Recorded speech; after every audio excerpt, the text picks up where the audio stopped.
ولي سمارت فون هذوما يعتمدوا دي سيستيم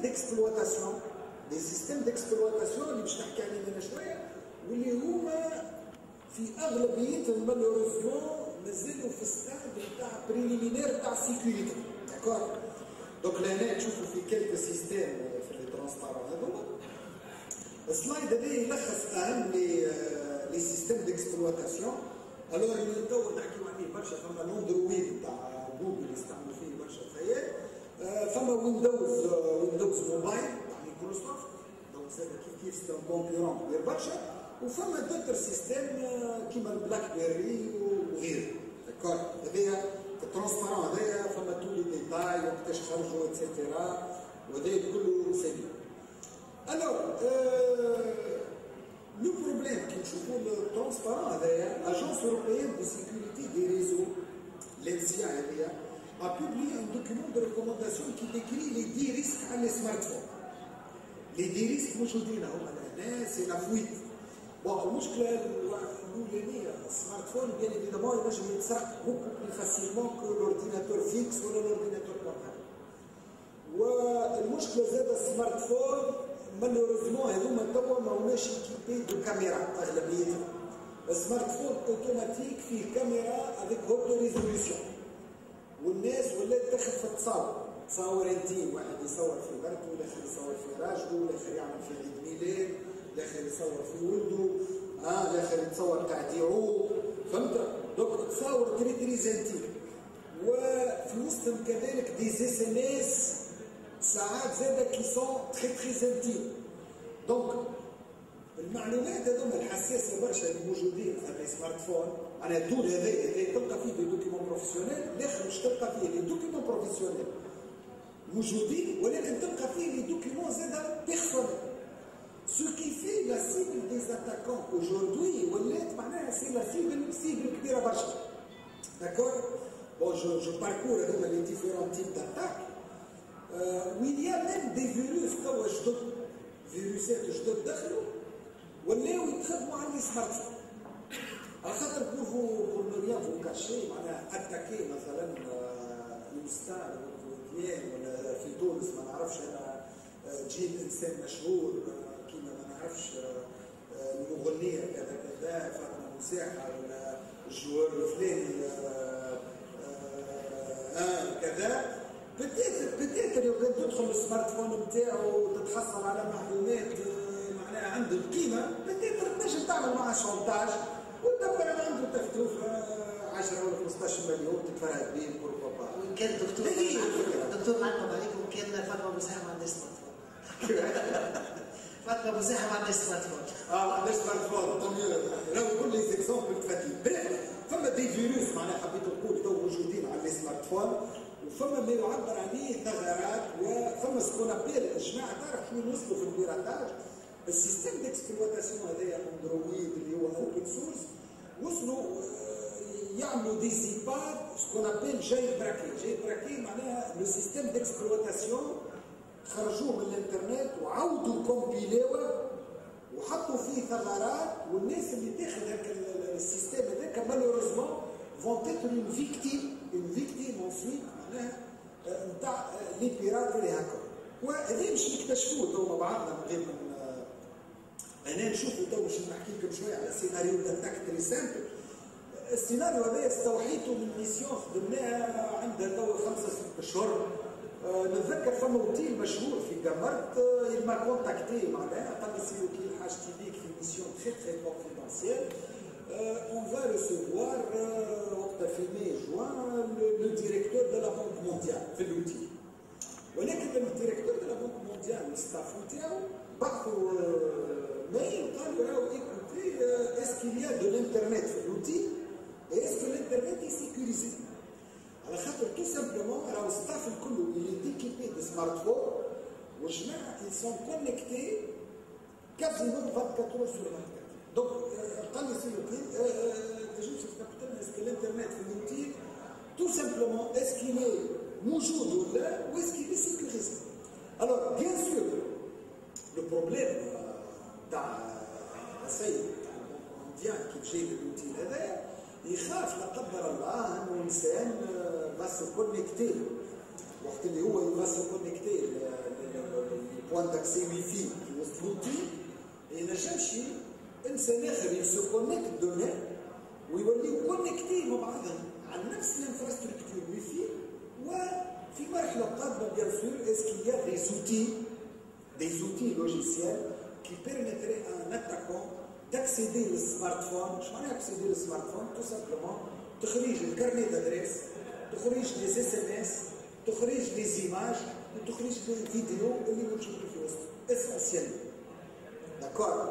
Donc l'exercice هذايا bien sûr c'était من أول l'émission اللي خدمناها في الميدان هذايا pour voir العملية هذه. دونك احنا شو عملنا؟ تفاهمنا اللي لي تيست مش باش يصيروا من لوتي باش يصيروا من خذينا كهرباء حطيناها في الباركينغ بتاع لوتي. دونك الانترفونسيون بالباركينغ بتاع لوتي pour se mettre dans des conditions réelles. خاطر مش نقول لك بيراد باش يدخل لوتي ديجا رجع ما دخلوش مش معروف مش نقول لك بطاقه تعريف. دونك مي بار كونتر بيراد ينجم يعطي 10,000 فرنك للعساس وياخذ له كسكروت ولا حاجه وبرك ولا فا يقول له برا باش يعمل طله لو طون انا ننظم اموري سويعه ولا سويعتي. واكتشفنا اللوتي هذه اللي نجبروا فيه اسمه اربيتاج. سي ان لوتي افيك اون انترفاس جرافيك تري سامبل واي واحد فيكم تو الليله ينجم يتيليشارجي فهمت ولا ينستالي. دونك اللوجيسيال هذايا تشوفوا هنا في المنيو يمكنك معناها تعمل ان سكان معناها اون فوا تو تكونيكتي على الوي في تاع اللوتي هذاك مش صعيب سواء مود باس اون فا لو دوفيني بالسياسه ولا بالكراكاج مش صعيب برشا. داكور. l'étape الثانيه سي كون فا سكاني عسانا نخرجوا تو لي سمارت فون نتاع لي كليون اللي موجودين في اللوتي. اي سي سكون في هاو تشوفوا فيها التصوير هاو تشوفوا هنا في الاكران هذا خرج لك توت لي زادريس اي بي وتو لي سمارت فون ويعطيك حتى الماركه اسكو سي ان ابل اسكو سي ان سامسونج اسكو سي ان نوكيا. داكور راك تشوفوا هنا وموينو معناها نختاروا احنا بيان سور باش نقولوا لادريس اي بي تاع السيد هذايا على حسب الاسم على حسب كذا.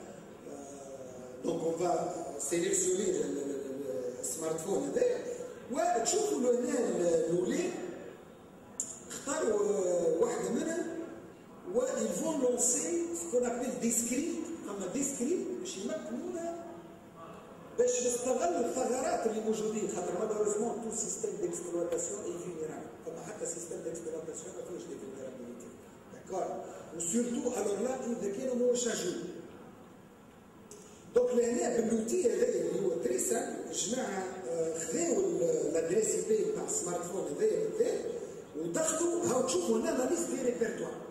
هذايا سي لا ليست دي ريبرتوار وين لي اس ام اس ولي كارني دادريس مثلا ناخذوا بالنسبه للسمارت فون هذايا ها عندك لي كونتاكت موجودين في دوسي برايفت فار موبايل كذا كذا. بالنسبه للي زابيل تليفونيك موجودين في الدوسي كذا كذا. بالنسبه للي اس ام اس بالنسبه للي زيميل والاكزرسيس ديفيان تري سامبل يسيفي توا دو فير دي كوبي من لي فيشي هذوما وبعد نحلوهم احنا هاو تشوفوا فين توا هنا اكزامبل هاو ديجا الاولاد سون تران دو ريكيبيري لو فيشي sms.db وهنا يلون ريكيبيري وحلوا المكالمات الهاتفيه الكل بالنوار هاو النوار الكل معناها شكون السيد هذا قاعد وبيان سور يزيد زاد كان باش تبيرات تخسر وقتك ماذا بيك زاد تبيرات عباد باهيين معناها عندهم شويه فلوس باش تلقى نوار باهيين des essais.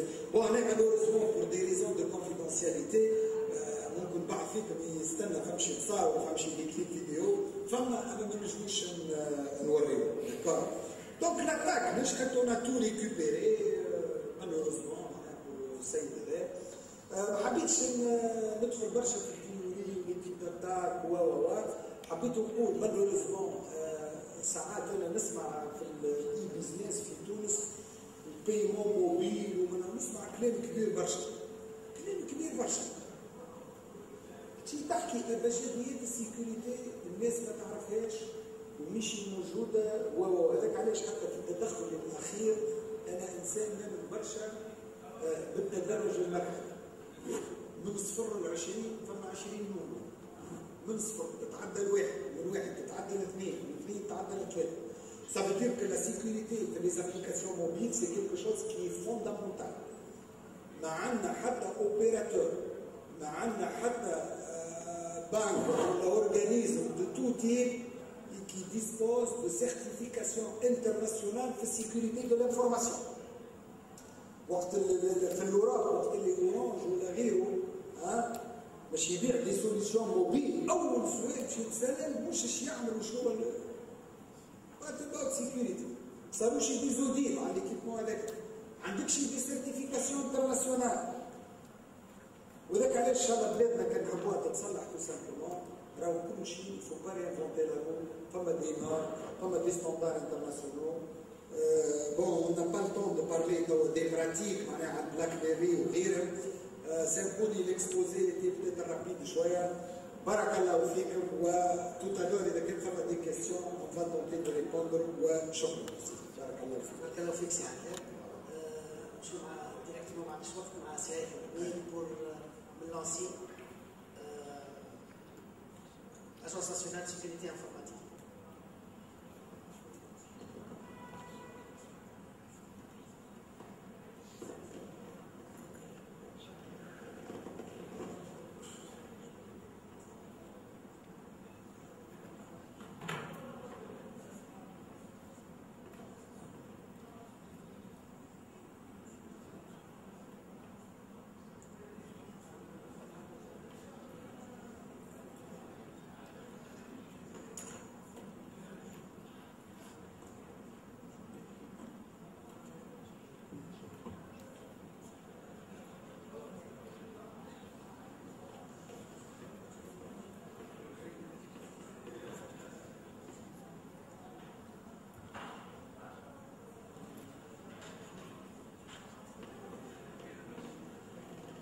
Ok, donc salam alaikum.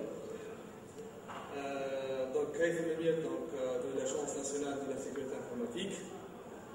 Pour ceux qui ne connaissent pas l'ENSI, c'est un organe qui appartient à l'État qui se charge de tout ce qui concerne la sécurité de l'information pour la Tunisie, donc pour toute la nation, citoyens, entreprises publiques et privées, donc tout le monde qui utilise donc, les moyens technologiques. On essaie donc de les aider à travers les services qu'offre l'ENSI pour qu'ils assurent une meilleure sécurité au niveau de leur usage des nouvelles technologies. Là aussi, un point très important, c'est le TUNSERT, donc le Tunisian Computer Emergency Response Team. Donc je vais en parler beaucoup dans cette présentation. Donc c'est un centre au sein de l'ENSI qui s'occupe principalement donc, du traitement des incidents, donc tout ce qui est traitement préventif et proactif pour faire face aux attaques et aux cyberattaques, aux incidents et assurer principalement la coordination au niveau du cyberspace national. Donc aujourd'hui, ma présentation va être autour de la sécurité des applications web. Donc le titre de la présentation c'est Application web, le meilleur le plus faible, vers le meilleur faible. Bon, ça c'est un constat assez pessimiste, mais je vais essayer d'exposer ça et vous montrer donc une partie de la réalité qu'il faut bien admettre pour bien se préparer pour avancer et mettre en place une bonne sécurité. Donc là, ça va être principalement un constat qui dévoile des statistiques et des chiffres réels qui touchent la Tunisie et qui touchent bien évidemment donc, à l'échelle internationale puisqu'on n'est pas isolé du monde. Voilà, le constat général, une statistique qui est très connue qui dit que 75% des attaques qui sont réussies, des attaques qui touchent les systèmes, touchent principalement les applications web. Donc 75% des attaques, c'est des attaques sur des sites web, sur des applications web, alors que 25% touchent uniquement les plateformes. Donc ça, c'est une statistique qui est très connue, qui est fournie par Gartner, qui sont leaders en termes d'études et de fourniture de statistiques. D'autres incidents très intéressants que j'ai essayé de récolter qui sont d'actualité. Par exemple, en fin 2011, au mois de décembre, il y a eu un virus qui s'appelle l'élu machin, donc qui a infecté 1 million de pages web. Donc durant une période très restreinte, très réduite, donc qui il a infecté 1 million de pages web. Et là, il a utilisé des attaques de type SQL injection, donc des attaques massives de SQL injection, pour essayer de se propager et d'infecter le maximum de pages. Lorsqu'un virus infecte une page, c'est-à-dire qu'il va s'injecter dans les pages, et là, lorsqu'un visiteur arrive et ouvre ces pages-là, il va être aussi infecté. Donc là, c'est une nouvelle tendance donc, qui est apparue il y a 2 ans presque, c'est l'usage des applications web pour faire la propagation des virus. On connaît généralement que les virus se propagent par email, par le réseau, par USB. La tendance maintenant, c'est utiliser le web. Le problème, c'est que ces pirates-là, ces hackers, ils ont trouvé tellement de vulnérabilités et tellement de systèmes vulnérables que donc, ils ont pu donc, utiliser cette technologie-là pour les aider à propager et à infecter le maximum de PC.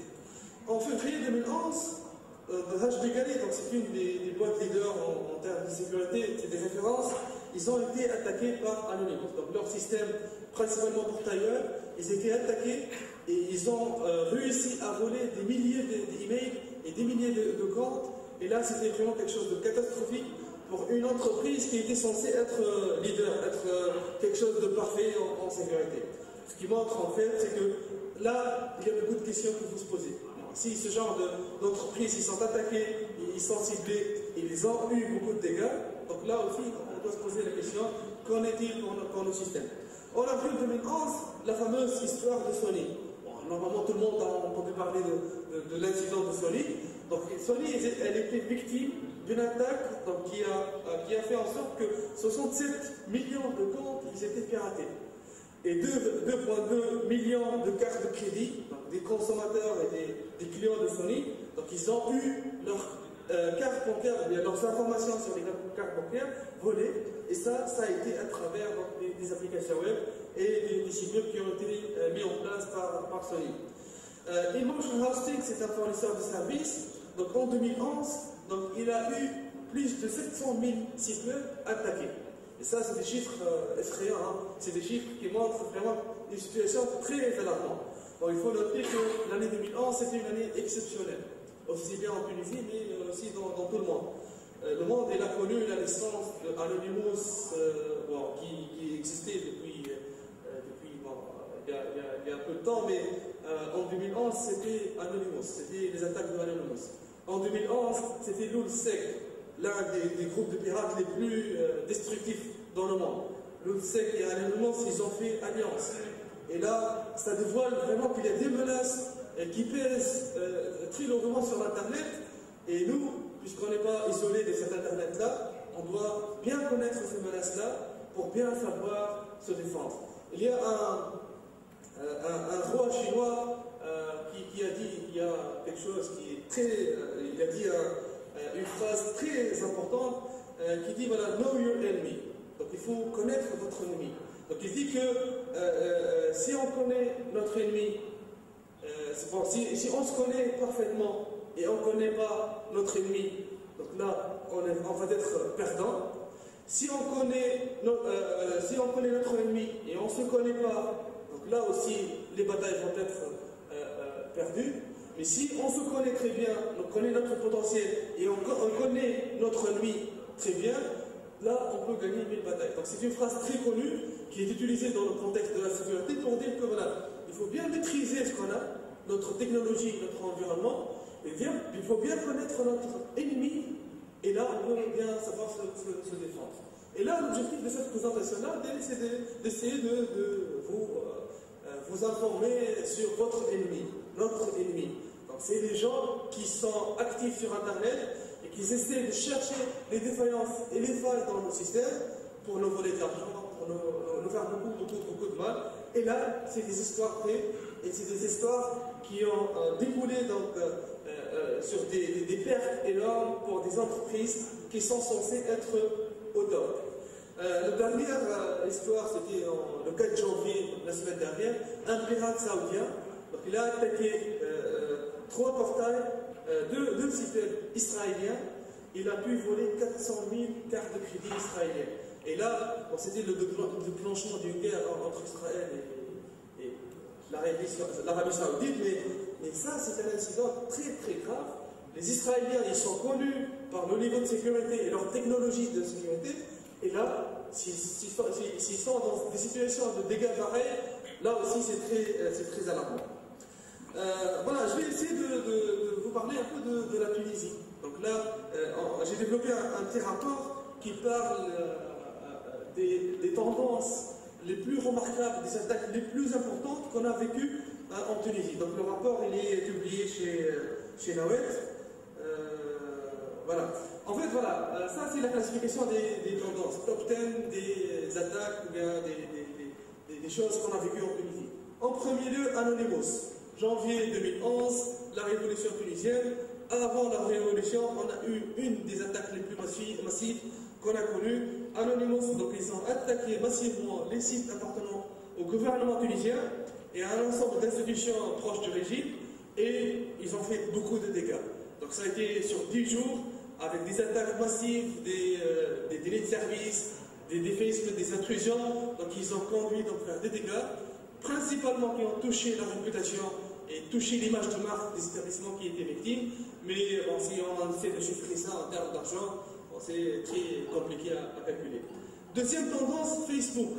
Donc là, ce qu'on a vécu en termes d'attaque Facebook, vol d'identité, diffamation, escroquerie, donc chantage. Donc on a vécu une année exceptionnelle, et là, le Facebook, l'outil qui nous a aidé à faire cette révolution-là, a été transformé en un outil de délinquance. Et là, c'est quelque chose qui est aussi très important. Le troisième lieu, c'est le web, les attaques web, defacement. Defacement, c'est lorsque les gens arrivent et modifient la page d'accueil et mettent un message, voilà, you are hacked, votre site web a été attaqué. Et là aussi, on a vécu une croissance en termes de nombre d'attaques sur les sites web, des gens qui modifient les sites web. Quatrième lieu, les malwares, tout ce qui est infection, virus, spam et spyware, donc tout ce qui est malware. Bon, ça c'est classique, hein. C'est quelque chose de contenu. On a plein de systèmes, comme a dit M. Dr Adel, on a plein de systèmes qui ne sont pas à jour, qui ne sont pas patchés, et forcément ils sont victimes, ils vont être victimes.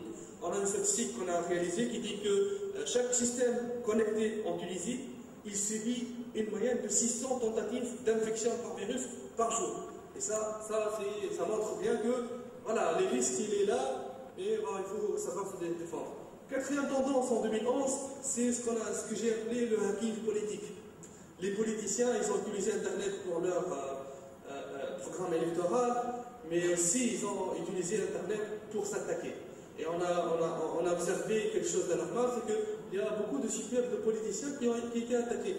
Ranouchi, Marzouri, Destourne, il y a plein de sites, des pages Facebook qui appartiennent à des politiciens, et ils étaient attaqués. Est-ce que c'était un hasard, ou bien des incidents isolés, ou bien c'est une déviation assez critique.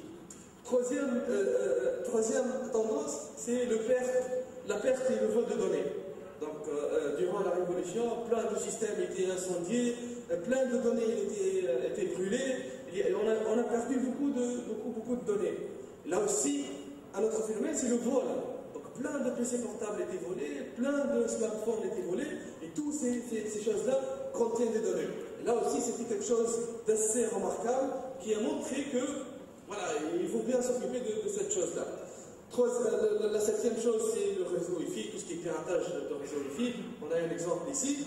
Le suivant, c'est les spams. Donc après la révolution, l'ATI a éliminé les filtres sur tout ce qui envoie des emails. Le port 25, le SAPTP qui était bloqué, donc il a été débloqué. Et là, ça fait en sorte qu'on est devenu un pays spammeur.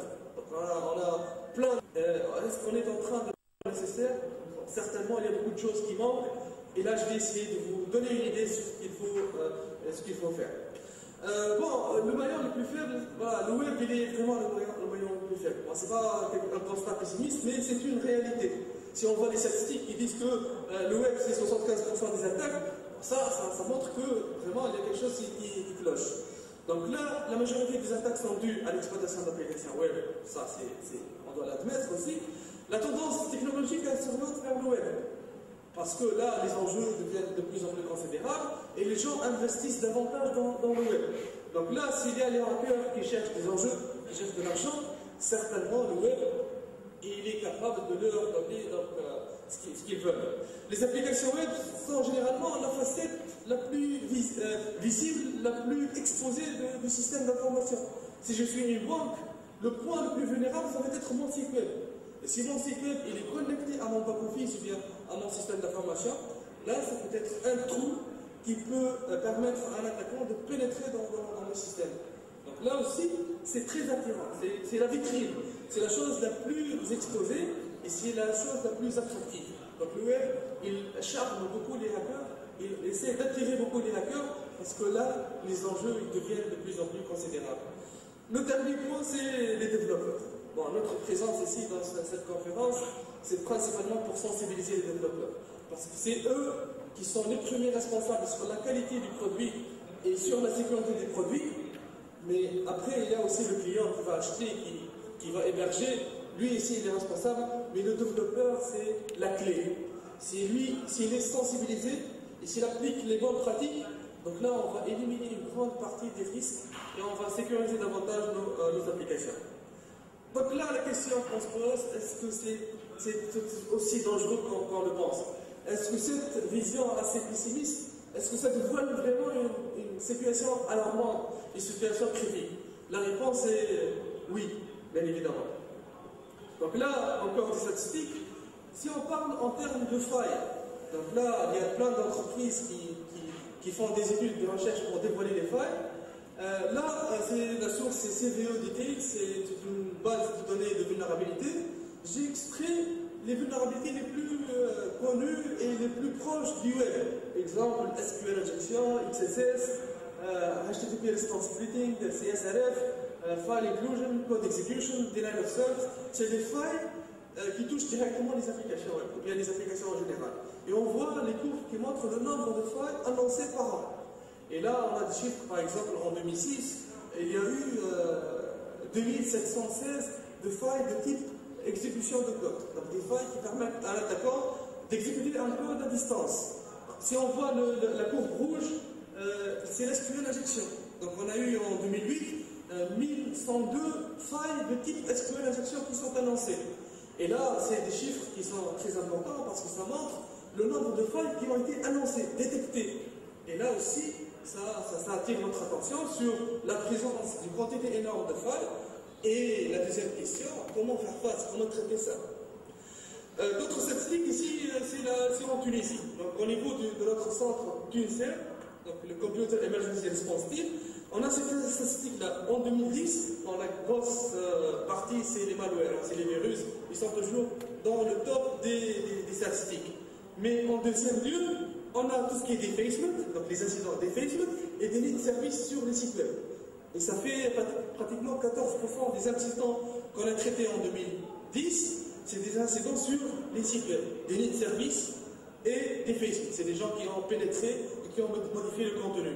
En 2011, en cherchant ça a changé un peu, on a aussi le defacement 10% et le déni de service 10%.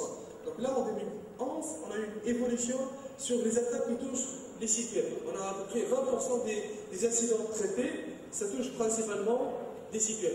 Bon, la plus grande partie, le 40%, c'est toujours les virus, parce que c'est la chose la plus visible et la plus facile à se propager. D'autres statistiques ici qui sont extraites de Zone H. Zone H, c'est un site qui permet de centraliser les incidents qui touchent les sites web. Donc là, par exemple, ça c'est des statistiques que j'ai extraites le 9 janvier. Du 1er au 9 janvier, donc on a eu des pics de 8000 sites web attaqués par jour. Par exemple, le 6 janvier, on a eu 8000 sites web attaqués sur le net, sur l'internet. Le 9, c'est à peu près 7500 sites web attaqués dans la même journée. Là, les statistiques de l'année 2011. Donc l'année 2011, on est atteint à des pics qui s'approchent de 300 000 sites web attaqués par mois. Si on voit l'évolution de 2003 jusqu'à 2011, on voit 2011, c'est une évolution exponentielle. Et on a atteint à peu près 1,7 million de sites web attaqués. Sites web attaqués. Et là, ça dévoile vraiment qu'il y a eu une grande activité des pirates et des hackers pour exploiter ces failles-là et pour nuire au site web-là. Voilà, c'est des chiffres qui dévoilent les failles qui ont été exploitées. Au top, file inclusion, c'est tout ce qui est file include. Bon, ça, c'est une pratique qui est faite par les développeurs pour faciliter certaines fonctionnalités au niveau de leur site web, mais en parallèle, ça fait en sorte qu'il y a une faille très critique. Et en 2010, on a eu 634 000 sites web attaqués à cause de l'exploitation d'une faille de type file include, bien file inclusion. On trouve aussi l'SQL injection. Ce qui est intéressant ici, c'est non-vulnerability. Il y a des sites qui sont attaqués à cause de l'exploitation de failles connues. Et s'il y en a des failles connues qui empêchent l'administrateur de faire la mise à jour et éviter qu'ils soient attaqués. Et là, c'est la plus grande question, parce que la sécurité n'a pas pris l'importance qu'il fallait aux yeux donc, des administrateurs et des développeurs. Un autre volet très intéressant, c'est les CMS. Là, actuellement, le développement, bon, ça marche, mais les CMS et l'usage de CMS, c'est quelque chose qui est en pleine expansion. Donc là, tout le monde commence à utiliser les CMS, surtout open source, Joomla, Typo 3, Drupal, WordPress, OS Commerce, donc plein de CMS qui sont utilisés. Le problème avec les CMS, c'est qu'ils sont très souvent attaqués. Parce que les administrateurs, ils oublient ou bien ils négligent certains points très simples. Donc, s'ils ont déjà, par exemple, la mise à jour des CMS, si on installe un CMS, voilà, il est fonctionnel, mais il faut aussi le mettre à jour. Il y a plein de gens qui négligent ça, et ça fait en sorte que les attaques, ils sont aussi en expansion. Là, c'est des statistiques qui montrent l'usage des CMS sur Internet. Le top des tops, c'est WordPress. Donc là, on a pratiquement 64% des CMS au niveau, là, c'est une statistique qui a été faite sur les top million sites, les meilleurs 1 million de sites, donc les meilleurs au monde. Donc ils ont trouvé que donc, WordPress est le premier, Joomla après, on trouve après donc, Drupal et autres. Mais ça montre bien aussi que ce CMS-là, ça devient un vrai business et le monde donc, il essaie d'utiliser davantage ce CMS-là, vu qu'il donne donc, beaucoup de souplesse, beaucoup de fonctionnalités et beaucoup d'ergonomie au niveau de l'usage. Mais de l'autre côté, la sécurité, là aussi, quelque chose qu'il ne faut pas négliger. Bon là, est-ce que c'est catastrophique? Est-ce que c'est compliqué? Est-ce que c'est difficile de mettre en place la sécurité nécessaire? Qu'est-ce qu'il faut faire? Il y a des gens qui se perdent, qui font face à des attaques multiples et qui ne savent rien faire. Donc là, est-ce que c'est possible d'éviter ces attaques-là? Est-ce que c'est impossible? Est-ce que c'est facile ou bien c'est compliqué? La réponse c'est yes we can. Donc là, ça c'est la réponse que je vais essayer de faire passer. On peut faire ça. Donc là, c'est pas difficile. C'est des choses qui sont très simples, très pratiques, mais il faut les avoir dans la tête, il faut s'organiser et pour bien gérer la sécurité. Bon, si on revient à la définition de la sécurité rapidement, bon, tout le monde devrait connaître ça. La sécurité, c'est la combinaison de la confidentialité, l'intégrité et la disponibilité. Donc si on va mettre en place un système, donc on doit s'assurer que notre système il protège bien ces trois facteurs. Donc la disponibilité, le système il est accessible. Confidentialité, s'il y a des données qui sont confidentielles, donc on doit s'assurer qu'aucune personne non autorisée n'accède à ces données-là. Et l'intégrité, c'est que lorsqu'on va mettre en place des données, il faut s'assurer que ces données-là, elles sont intègres, elles n'ont pas été modifiées. Et ça constitue la sécurité. Mais lorsqu'on parle de la sécurité, donc il y a plusieurs facteurs qui interviennent. Donc là, lorsqu'on met en place un site web ou bien une application web, on doit penser à la fonctionnalité. Donc ce qu'on va offrir à nos visiteurs. On doit penser à la convivialité. On doit aussi penser à la sécurité. Ce qu'il faut connaître ici, c'est que ce sont trois paramètres qui sont contradictoires. C'est-à-dire si on augmente en fonctionnalité, ça va être au dépend de la sécurité. Si on essaie de faire avantager la convivialité, ça va être en fonction des fonctionnalités et au dépend de la sécurité. Donc là, vous voyez le cercle au milieu du triangle, il faut bien savoir où le placer. Et si on augmente en sécurité, c'est qu'on va bloquer. On va faire beaucoup de contraintes et on va avoir moins de fonctionnalités et moins de convivialité pour nos utilisateurs. Donc là, le choix de niveau de sécurité qu'on va appliquer et de niveau de convivialité et de fonctionnalité, ça va être une fonction à trois paramètres qu'il faut bien calculer pour savoir sur quel axe on va focaliser ou bien on va s'orienter.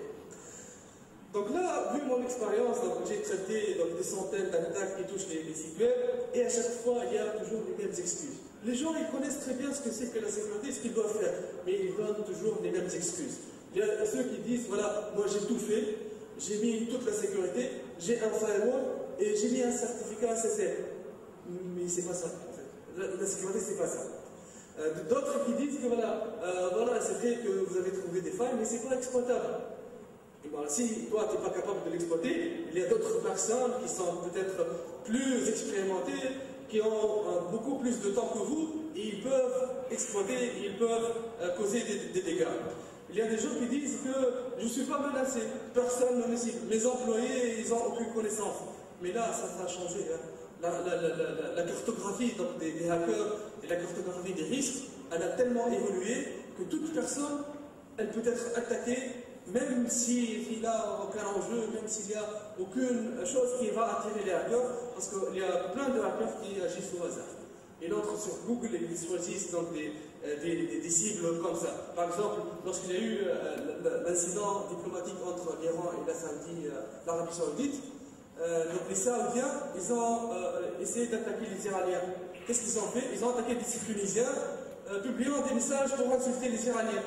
Les Iraniens, ils ont riposté, ils ont attaqué notre site tunisien pour envoyer un message aux Saoudiens. Et là, pourquoi ils ont choisi le système? C'était par hasard. Donc même si on n'est pas ciblé, on peut être victime. Il y a d'autres qui disent, voilà, moi je sais ce qu'il faut faire, je suis un bon administrateur, je suis formé, et c'est simple. Bon, moi, là, ce que je réponds, mais pourquoi tu ne l'as pas fait? Si c'est aussi simple, pourquoi tu ne l'as pas fait? La dernière chose, c'est qu'il y a des gens qui disent que je n'ai pas les moyens. Et ce que je veux faire passer, c'est que la sécurité, ce n'est pas question de moyens.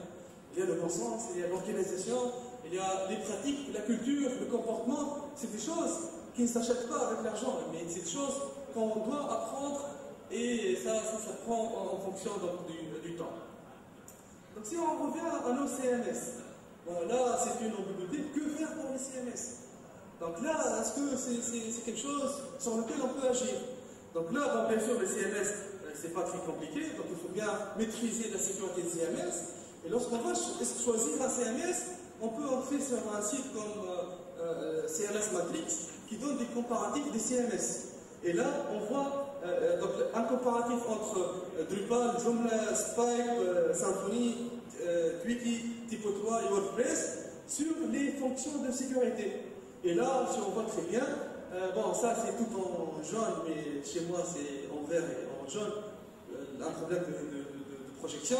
Mais on voit très bien que Typo3, peut-être que c'est un des sites les mieux, un des CMS les mieux sécurisés. Ensuite, on peut trouver WordPress. Mais ça, c'est l'étude qui a été menée par ces gens-là. Nous, on peut avoir une vision totalement différente.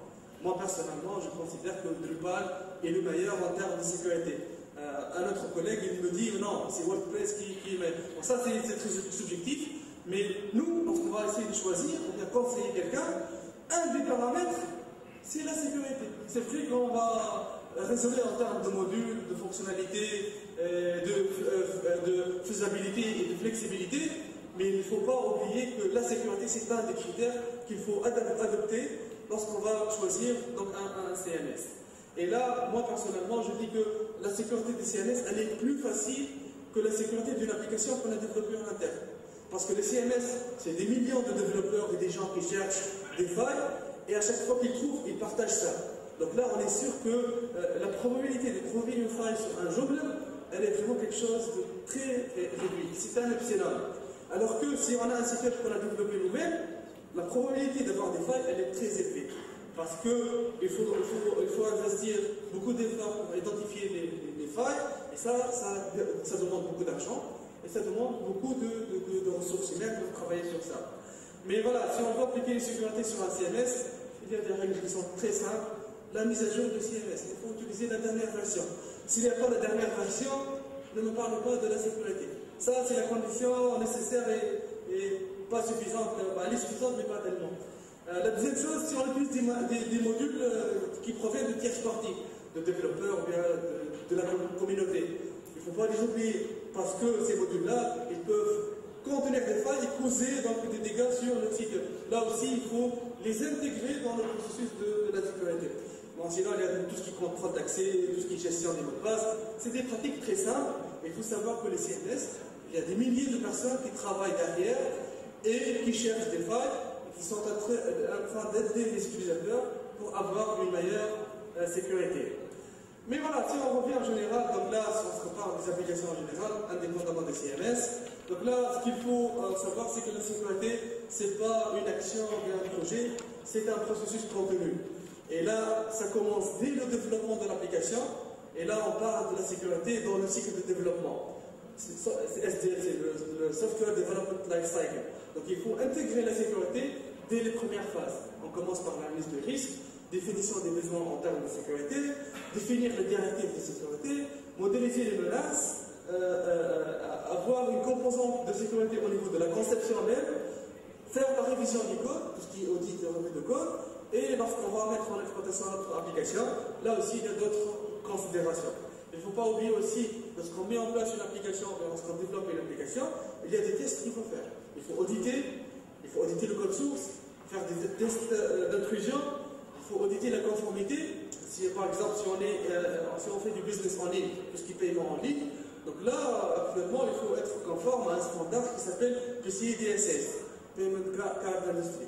Et là, pour être conforme ou bien certifié PCI DSS, il faut être donc, audité, donc avoir un audit de conformité pour vérifier si on est capable donc, de traiter avec les données de Visa, Mastercard, American Express et donc, les grosses industrielles qui fournissent les cartes de crédit.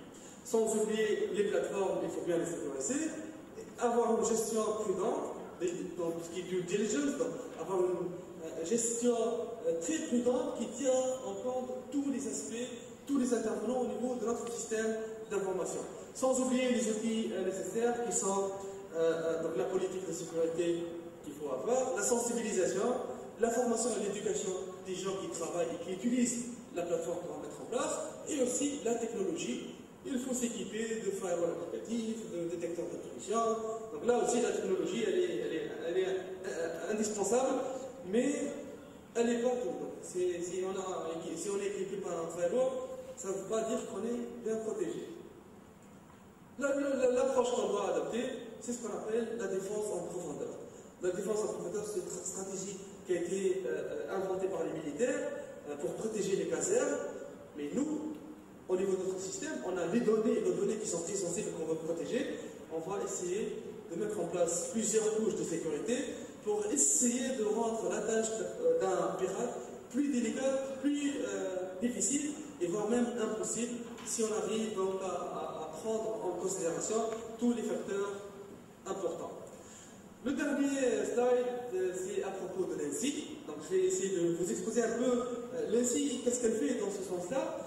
Premièrement, la sensibilisation. Donc, notre présence dans cette conférence-là, elle entre dans le cadre de la sensibilisation pour essayer d'attirer l'attention des développeurs, des boîtes de développement et même des utilisateurs sur l'importance d'intégrer la sécurité au niveau des applications et au niveau du cycle de développement de l'application.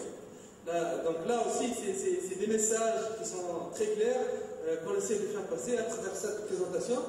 Il y aura un atelier cet après-midi. Il y a aussi un stand que vous pouvez consulter et on a toute une équipe qui est à votre disposition pour vous démontrer pratiquement comment les attaques sont lancées. Est-ce que l'injection, voilà comment ça se lance et comment on peut la corriger. D'autres services, la veille technologique, on s'occupe beaucoup de tout ce qui est faille sur les CMS, donc on informe les gens lorsqu'il y a une faille sur Joule, on informe nos abonnés qui sont abonnés de notre mailing list gratuitement sur la présence de telle faille et comment corriger. Le traitement d'incidents, donc dans le cas où il y a des attaques, donc il y a des équipes qui sont mobilisées pour traiter l'incident, comprendre l'attaque, identifier la faille et éventuellement, donc si les gens veulent porter plainte, on peut les assister avec des rapports techniques. Là aussi, il y a le service d'alerte, dans le cas où on a des menaces qui sont très importantes, on essaie d'alerter la communauté. Là aussi, l'assistance technique, donc on a une équipe qui développe des guides techniques. Pour ceux qui n'ont pas de solution de sécurité, donc on peut les assister avec des guides. Comment utiliser un firewall applicatif open source? Comment mettre en place un EDS Snort open source? Donc là, avec ces guides-là et avec un support qu'on essaie de faire afin de booster l'activité de l'open source et aider les gens qui ont des contraintes économiques à s'équiper des bonnes solutions pour protéger les plateformes. Et c'est via donc, des guides et de l'assistance. La dernière chose, c'est le monitoring. Donc on a un service qui fait tout ce qui est supervision des sites web. Et dans le cas où il y a des sites web qui sont attaqués, on peut les détecter et informer d'une manière très optimisée le fournisseur qui héberge, bien le client qui est le propriétaire de l'application. Donc tous ces services-là, ils sont disponibles chez Nancy, bon, ils sont gratuits, tous gratuits. Et si vous voulez en bénéficier, donc n'hésitez pas à nous contacter donc par téléphone ou bien par email, bien et donc il y a plein d'équipes et des ingénieurs qui sont motivés et à votre disposition pour vous assister pour bien comprendre ce qui se passe bien en cas de problème. Et voilà, merci pour votre attention. Vous pouvez donc, nous contacter par email ou bien par tweet, ou bien vous avez donc le numéro de téléphone donc, du centre d'appel, le site web de Nancy, et on est à votre disposition là où vous en aurez besoin. Et merci. L'exposition a été très très instructive. قبل ما نعطي الكلمه لسي سامح كيف parler de la technologie WASP, حبيت نقول حاجه بركه كونه la sécurité c'est un travail qui s'inscrit dans la durée. On peut pas, c'est pas une application web ou une création web ou une حاجه نحطوها fire and forget معناتها تحطها وتمشي على روحك. C'est un travail qui s'inscrit dans la durée. Et c'est pour ça que, par exemple, moi, comme une agence web, je trouve des problèmes avec certains clients à leur expliquer que pourquoi le coût de notre hébergement est très élevé par rapport au coût d'autres hébergeurs. Parce qu'en fait, ça va tout un travail de suivi, ça va tout un travail de mise à jour, de backup et de sécurité et qui s'inscrit. Je vais dire une chose comme ça, on perd pas du temps lorsqu'on rentre dans les registres et on essaie d'éplucher un peu ceux qui essaient d'injecter des codes, les IP, et notamment de bloquer ces IP à travers le serveur et de bloquer l'accès de certaines IP malveillantes. J'ai bloqué l'accès de toutes les IP russes pour accéder à mon serveur. Donc, il y a du travail à faire et c'est pour ça que ce travail de longue haleine, il doit être monétisé. Donc, c'est difficile d'expliquer à un client pourquoi un service d'hébergement il coûte beaucoup plus cher qu'un autre service, parce que tout simplement, il y a toute une infrastructure à mettre en place, il y a un serveur distant qui va nous permettre de faire les backups, c'est-à-dire de sécurité, parce que le risque zéro, ça n'existe pas, et on a toujours le cauchemar de voir un jour que notre site est HS, donc on est obligé de... parfois, certains hébergeurs qui ont été obligés de formater leur serveur de leur disque dur. Donc, s'il n'a pas, par malchance, une backup à jour, surtout parce que lorsqu'on dit backup, la notion de mettre à jour la backup elle est très importante. Par exemple, moi je configure toujours mes serveurs à faire des backups journalières automatisés et automatiquement le serveur après minuit il fait sa backup ou il va à un serveur distant sur une autre IP, ce qui fait que j'ai un peu la tranquillité et je peux dormir parce que pour ne pas avoir le cauchemar de faire ça. Tout ça, ça coûte de l'argent, ça coûte du temps, ça coûte un travail et il faut expliquer que هذا فقط اللي باش نقولوا في الهيبرجمون تو خاطر لو طون ما يسمحلناش، لكن il faut expliquer que اللي يعجبك رخصه لوح نصه. معناتها un service d'hébergement low cost, c'est-à-dire un service low risk. تفضل سي سامح عربي il va nous parler un petit peu de la technologie ou maximum risk. Low security.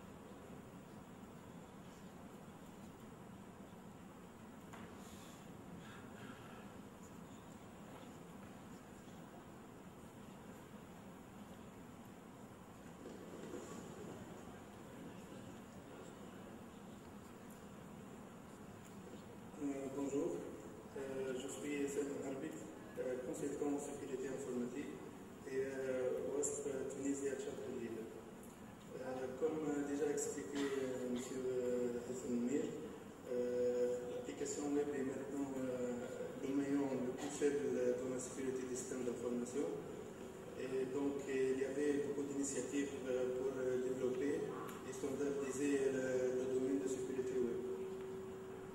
Parmi ces initiatives, nous avons le projet directeur exécutif, OWASP Chapter Leaders, qui sont les leaders des communautés locales, et OWASP Project Leaders, qui sont les leaders du projet OWASP.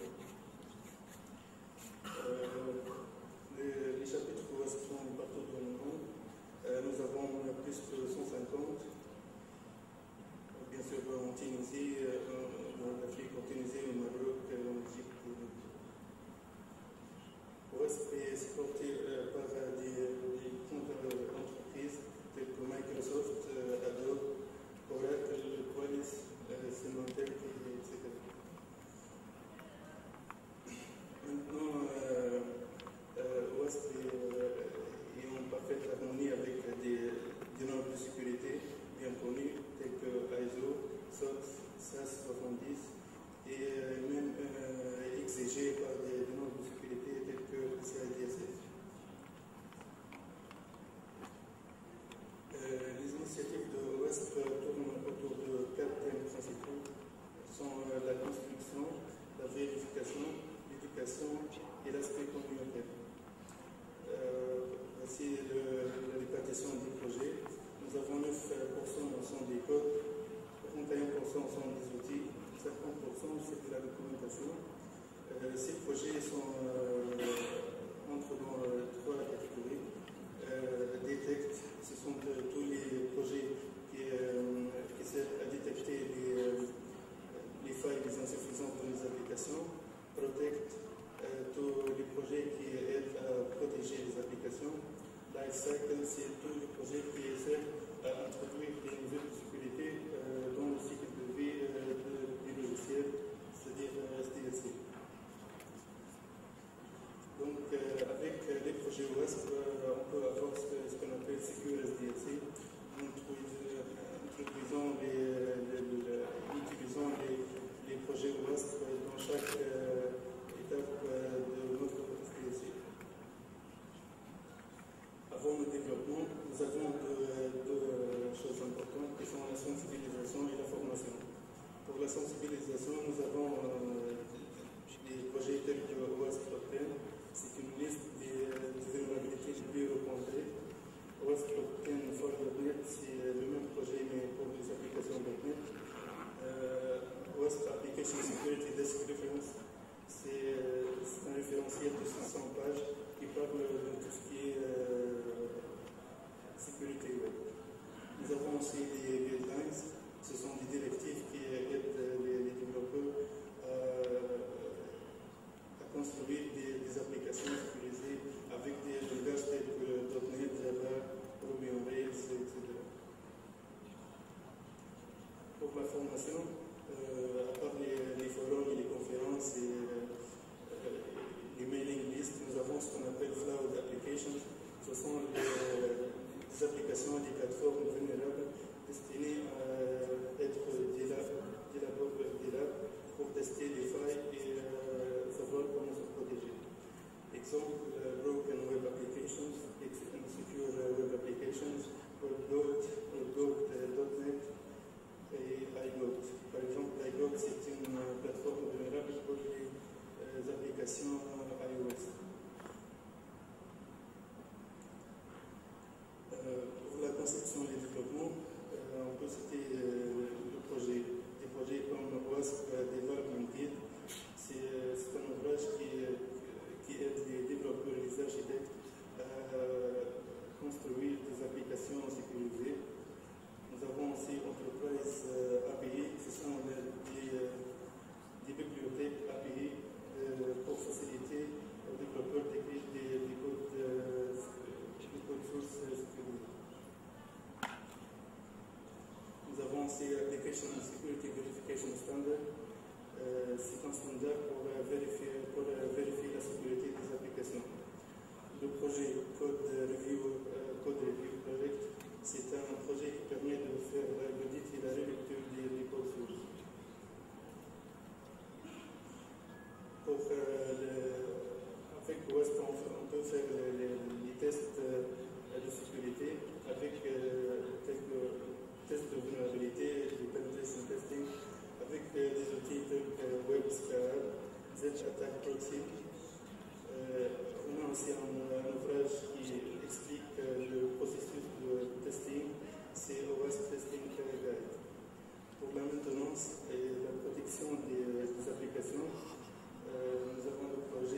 d'autres projets pour la mise en place d'un secure SDLC, de OWASP Class, c'est Comprehensive Lightweight Application Security Process. C'est tout simplement une méthodologie pour construire un cycle de vie de développement sécurisé. Et un projet très important qui est OpenSAM, Software Assurance Maturity Model. C'est un framework pour implémenter une stratégie de sécurité pour les applications. Il y a d'autres projets en cours de développement et ça concerne les nouvelles technologies. OWASP PCI Project pour la conformité PCI-DSS. OWASP Mobile Security Project pour la sécurité des applications mobiles. OWASP Cloud Security pour la sécurité cloud computing. Je vous invite à découvrir tout ça en détail dans le portail OWASP.org et merci.